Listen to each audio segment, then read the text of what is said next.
Welcome to the Fire and Earth podcast with your hosts, Jason Mefford and Kathy Groover. Fire and Earth, giving you the keys to unlock your limitless potential. Hey everybody, welcome back to another episode of the Fire and Earth podcast. I am your co-host, Kathy Groover. And I'm Jason Mefford, and today we should talk about something, Kathy. Don't do it. Don't do it. Don't should. Don't should on me, Jason. I would never should on you, Kathy. Okay. But that's how we had to start it off, because that little word should is probably a word that we should remove from our vocabulary. You just said it again. Oh, I did, didn't I? I'm like the Knights of Knee. Oh, stop saying it. I said it again. But it's I encourage people to remove should from your vocabulary. Yes, because there are higher and better words that we can use. But often in English, I think there's a lot of these little words, and should is one of them, that kind of creeps in that it would benefit us and the people who we are with in relationship to remove that word, right? Correct. Just like, try and some other words maybe we'll do on different episodes. But today, let's talk about should. Yeah. So I'm working with a client. They're in a newer relationship.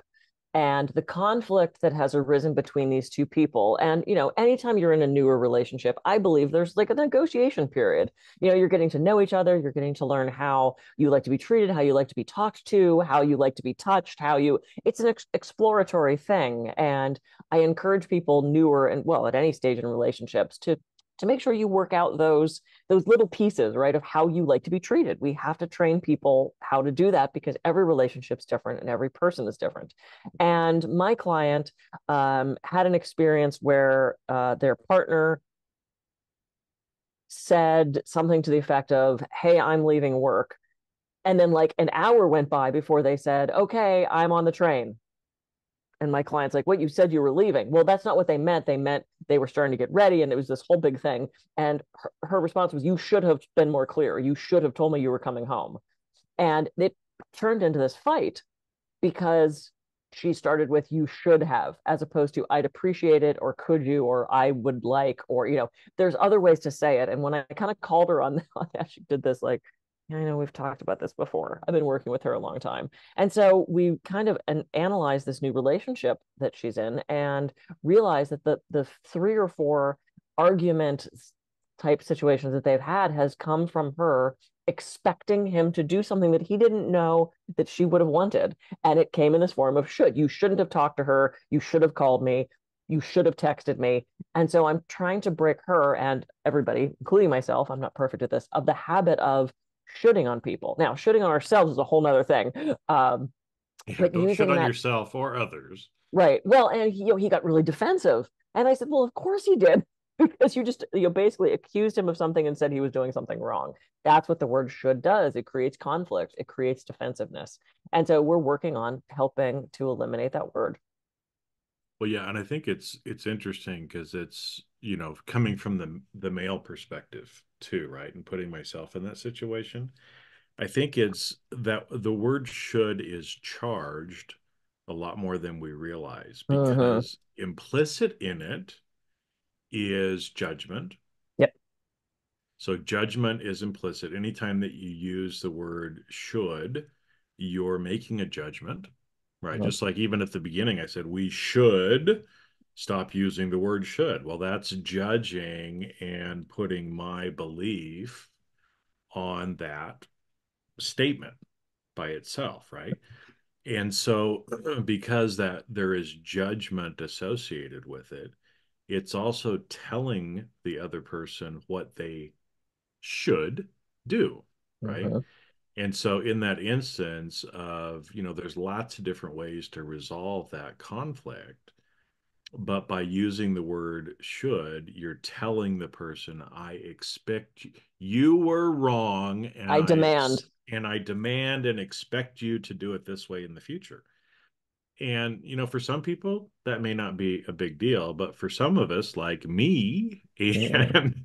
and the partner of your client, it can be very triggering Yeah. at that point, right? Because again, sometimes I'm stubborn and I'm hard-headed, and even when I know that I maybe could do things differently, uh, I won't until it's my decision, even if Mm-hmm. somebody is forcing me to do it.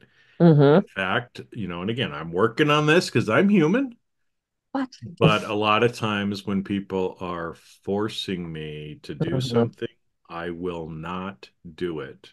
And I will dig my heels in even more, even when I know I'm wrong, because damn it, I'm not going to be told what to do. Yeah. And so again, I can see why, especially there must be something in that man that triggers something like triggers me, right? Yeah. So maybe what are some, because I know you're working with your client on this, we're both working on it too. Maybe let's talk about what are some different ways that we can say that, because I think a lot of people listening might be like, well, yeah, I would totally get it, but what do I say instead? How do I start training Yeah. myself to do something different so I Yeah. don't get those same results? Yeah, so one of the things I told her was as soon as you start with you should, you're putting all the responsibility on the other person. You're forcing them, just like you said. And if your rebel comes out or your sort of like obstinate one comes out and says, well, I'm not going to do it because you told me to, which is a very past part. That's a very little kid part of you that's probably coming up and doing that. So if you put it in what I would like, as opposed to you should be here on time, say something like, I would really appreciate it if you could be more aware of the time and show up when we agreed to. That's something that I would like. It puts it on me and not on you. I would really appreciate it if you would call me before you come home so that way I can have dinner waiting for you. I feel really disrespected when you show up so late. It's those I statements, right? Because and then you can talk to it from there. I feel really disrespected when you're late. I would love if you could pay more attention to the time and be more aware of that. It's taking responsibility for what you want as opposed to putting it on the other person of this is what you should do. Or I need you. I really need you to call me when you leave work because I want to make sure you're okay. I need to know that you've arrived to your destination so I know that you're there. If you need something, that's different than should. And when we talk about, and this is sort of a different aspect of this, shoulding on ourselves, oh, I should call my mom, I should wash my car. There's a guilt associated with that, right? Whereas I need to wash my car. Yeah, my car looks like shit right now. I need to wash my car. Should I? Yeah, probably, but I need to. Or you can turn it into I want to. I want to call my mom. I want to wash my car because in that way it'll look prettier and I'll have more pride in what I'm driving when I show up to this meeting. Try to get the should out because there's a guilt associated with that. And you Well, saying somebody else should, you're trying to guilt that other person in a way. yeah, and I think it's, as you kind of brought up, there's some reason behind it, right? Yeah. So in this instance, again, we'll just use that example. There's some reason why your client was mad about it or Mm-hmm. was whatever the right emotion would be that goes along that goes along Not help with that it. situation right No, there. That anyway, was just, okay. yeah. Yeah, yeah, anyway. But and so I think, a lot of times it's also us being aware of the underlying of what's making us want to use that word as Mm, well, right? And yeah, that's a so great point. and I think it's important, especially in a relationship like that, for the other person to know why, right? Because I think, depending on the intention behind it, there's something deeper. And that's why she probably Mm, is going back to using that word over and over again, right? So I'm just going to throw out some scenarios, right? And again, we don't know and we're not, but let's say because I've been with people who, again, they want to know when I leave or when I do something. Now, mhm. sometimes there's a reason like, hey, when you're leaving work, I like to know because I want dinner to be ready or just about ready when you get home so we can sit down. It's a hot meal. We can Mm-hmm. enjoy each other's company. And if you come, if normally it takes you half an hour to come home and all of a sudden it's an hour, then the food is cold and this whole expectation of having this nice hot meal for you is not met, right? And so I can understand that, Mm-hmm. right? And when the other person understands that, then it's like, oh, okay, okay. Now I understand why that is a big deal for you. So in the future, I can give you a corrective action, right? Yep. I'll hold off on texting you until literally I'm in the car. And then absent something like traffic, which, Mm-hmm. again, sometimes that happens. I mean, there might be an accident, something, you still get home late. And then when the person says, "Why are you late?" Well, there was an accident and blah, blah, blah, blah, blah, right? So Yep. at least you can kind of explain that. Some people, it's instead the reason is, well, I want to keep a thumb on you. I want to know exactly where you are all the time because I'm afraid that you're seeing someone else, Mm-hmm. or I'm afraid that you're thinking or doing something other than placing all of your attention on me all the time. And that's a real thing that some people Mm-hmm. have, right? Absolutely. And so again, it's like, well, what's the reason behind it? Because if I'm the man in the situation, I want to know what the intention is. Is it something like, I planned this dinner, I wanted it to be perfect for us so we could have a good experience together? Or is it, I wanted to put my thumb on you Right. and you have to check in with me all the time because I'm insecure Mm-hmm. and I have to know where you are all the time and you have to be thinking about me all the time? Those two totally different things, right? Yep. And as the person on the other side of the relationship, you want to know, right? Because for me, the one is, well, that's wonderful. The other Mm-hmm. one is, what the fuck? Right. What happened that that's what you think is going on? Yeah. Tough because Because, yeah, well, and I was just saying, and it's hard because when it is just the you should, the other person doesn't know what that is. And it does come across as very controlling and very distrustful. So that way, if you say, I would appreciate if you let me know when you're on the train coming home, because then that way I can have dinner ready for you and we can plan the rest of the night. And, I know that I should have things ready. Eric and I have a deal where because he's usually on the bike or the scooter, and those are two dangerous things, right? And I yep, do yep. worry. And so the deal we have is he texts me when he gets to where he's going so that I know he arrives safely. And often it's just a heart or a made it safely, just because I want to know that he's not, dead on the side of the road someplace because he's on a bike. I don't know. It makes me nervous, especially in this town, because people are not always aware of things around them. They're either old or high or both. And I love our stoned elders, but I'd like them to pay better attention. Or they're just distracted, distracted old and Uh, stoned. It's a whole thing. So it's like that's just sort of our deal, is just let me know when you got there safely, because I worry about those two vehicles. It's not a control thing. It's I want to know you arrive safely because I love you and want to keep you safe thing. And so that's just what we do. If I'm driving down to LA, how are you coming? Are you there yet? How's the traffic? We keep in contact with each other because we care about the other person arriving safely. yeah. And so I think It, it's important to express things like that.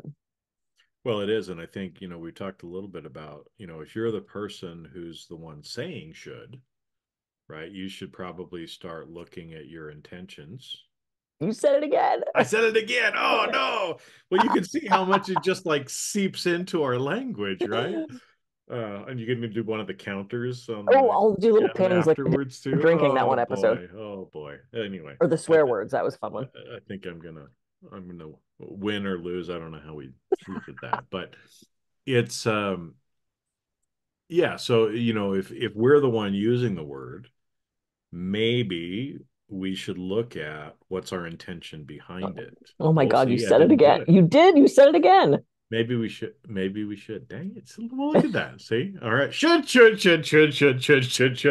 the counter goes up.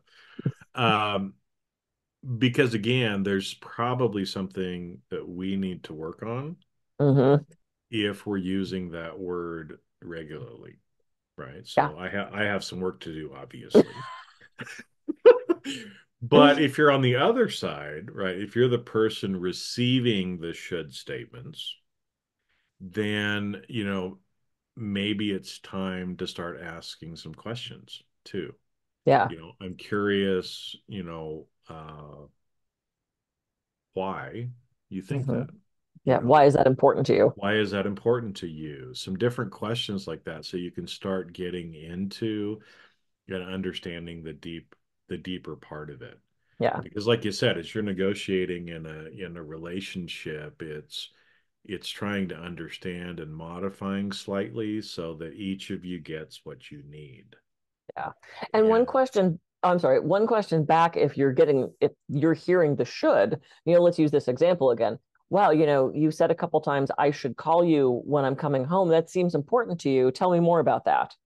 yep, The tell me more about that is one of these great open-ended coaching questions where if you don't know how to move the conversation forward, tell me more about that is so great because it elicits the person who you're asking that of to think deeper and to really question themselves because often, we often don't know why things are important to us. We don't know, it's just like, well, I just want to know. Okay, but why is that important to you?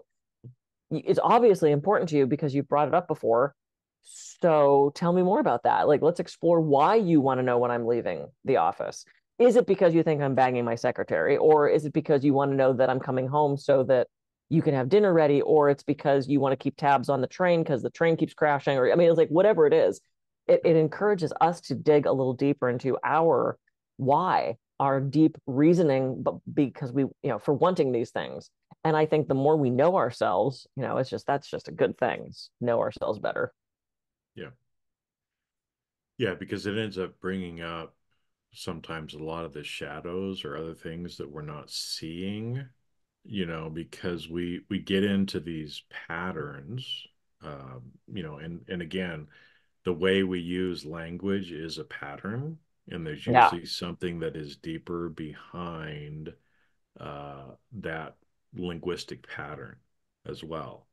And the more that we can know ourselves and uncover that, the better we can start to make changes if we want to, Yeah. right? And other times it may not be, which is um again, where you just have to kind of negotiate that within the relationship and decide, hey, I can do that or I can't do that, right? Because sometimes I think Mm-hmm. that's a decision that has to be made as well.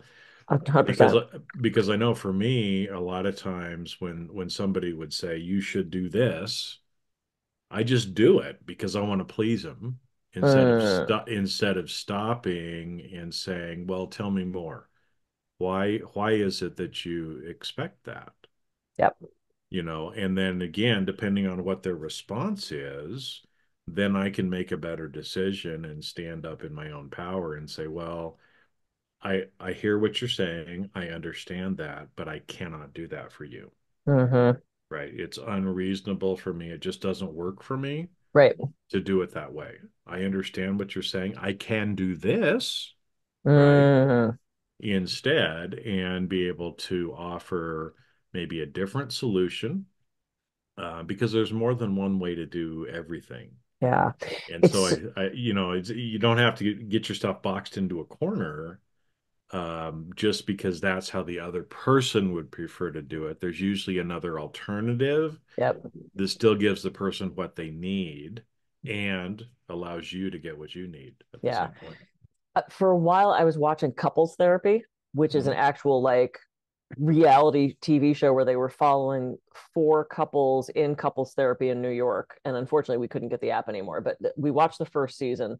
And there was one couple, the guy was like an insurance broker, and his wife was, I don't remember what she did, but she was furious that he didn't respond within seconds that she'd send a text. Mhm.